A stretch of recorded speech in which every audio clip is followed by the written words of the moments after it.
As one, the Terminators fired. The carnifex shrugged off the explosive shells and continued to bull forwards. It would not stop. Carlin knew it. Until this thing was dead, or something even bigger decided to get in its way. Nevertheless, he continued to fire, his targeting array trying to find some weak point in its carapace.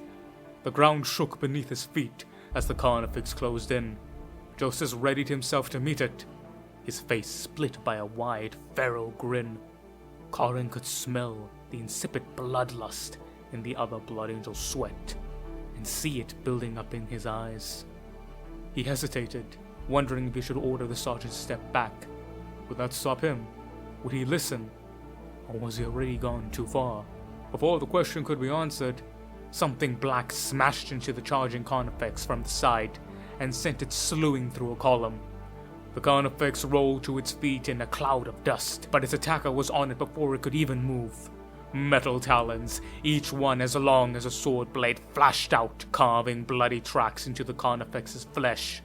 The alien reared back, screaming in rage. Yet his cry was answered by its opponent. Come, traitor! Come to Cassor! Come and fight! Come and die! But come all the same! The box speakers mounted in the Dreadnought's hull crackled. Come and meet thy doom, dogs of abomination. Come and feel the angel's wrath, curls of Angron. Come screaming, or come in silence, but come all the same, so that Cassor might lay thy hearts at Sanguinius' feet. The walls of the palace stand, and eternity gate remains barred, and Cassor shall break thy crooked spines across his knee. The Dreadnought, hull painted black and daubed in red, set itself as the carnifex charged forward. The talons mounted on the ends of piston-like arms rotated and flexed. One rose, revealing a storm bolter mounted beneath the claw. The storm bolter spat, and the carnifex shuddered as its already abused flesh received new punishment. It crashed into the Dreadnought and drove it back into a statue. The Dreadnought shrugged off the blow and rammed itself into the carnifex's gut, lifting the beast up into the air momentarily before smashing it down into the ground. By the wings of the angel, it's Cassor! Alpheus breathed as he watched the battle unfold before them. Carlin did not ask him how he recognized the Dreadnought, for there was only one Cassor. Cassor the Chained, Cassor the Mad, Cassor the Damned. Whatever name he was known by, he had been one of the greatest warriors ever produced by the Blood Angels, even before he had been interred into a Dreadnought sarcophagus, to rise and fight again after his death on some far-flung battlefield.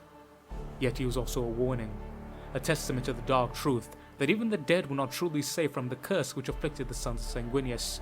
For almost 3 centuries after his death, Cassor had served from the Blood Angel's war machine sarcophagus, until that final, fateful day at Lothheim. In the early hours of battle, his mind was shattered, though no one could say why. Some swore it was the shadows of the sanguinary god falling on him as they passed overhead. Carlin suspected that it was more to that. Whatever the reason, however, Cassor now belonged to the Death Company, and was far too dangerous to be unleashed without cause. He could barely tell friend from foe, and he was, in his own way, as monstrous as the tyranny creature he was now fighting. The Damned One, Zachriel murmured as he watched the battle. He looked at Carlin. Truly, our mission must be important if Commander Dante has unleashed him to aid us, Captain. Were you ever in any doubt?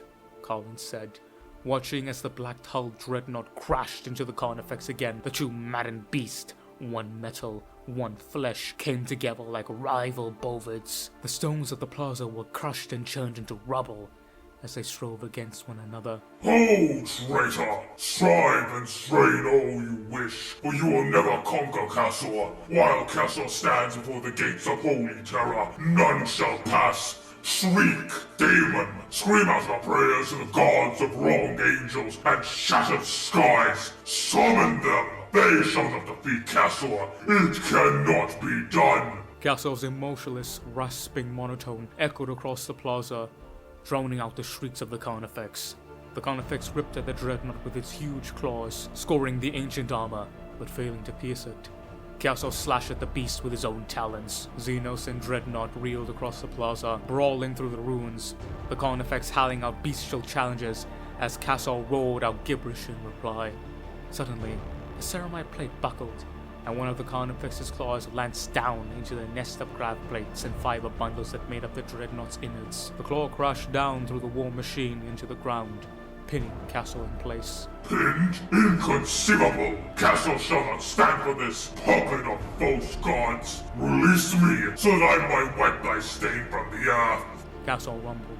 In reply, the carnifex opened its maw wide. A greasy ball of plasma began to form between its jaws. Sorcery? You dare? Suffer not the witch to live, so says Cassor! One mechanical claw closed around the carnifex's throat, holding it in place. The beast, as if understanding what Cassor had planned, began to struggle, but to no avail. As surely as it had the Dreadnought pinned, Cassor had held it fast. Before the monster could release its burst of bile, it had prepared. The Dreadnought brought up its wrist-mounted melter gun and shoved the barrel between the creature's jaws. With a dull hiss, the back of the beast's skull vanished into a cloud of superheated gas. The carnifex toppled sideways, freeing Cassor in the process. The war machine shoved himself upright. His chassis rotated. As the optic augers mounted on the hull scanned the plaza for more enemies. Listen, traitors! Hear Cassor's words! I still stand! The Emperor's hand is upon my shoulder! I am death incarnate! The words echoed out over the area, but no new challengers approached. Then with a girding of unseen gears and a whine of servos, Cassor the Damned stalked towards the palace in search of new foes to slay. Despite the haze which clouded his thoughts, Corrin could see that there was not a single black-armored figure left standing. The Death Company had earned their name and their redemption. Cassor stared at the scuttling horde that clambered over the bodies of his fellows and rumbled. Cassor stands alone. So be it! Vengeance must take place, and Cassor shall deal with it in red increments. Come, traitors! Cassor is waiting! He has waited all his life for this moment! The Dreadnought's Arctic servers rotated down to meet Carlin's still stunning gaze. I know I am no longer sane, but I still serve. You shall not fall here, brother. Not while one flicker of rage remains in Cassor's heart. Up now, Commander! Glory awaits!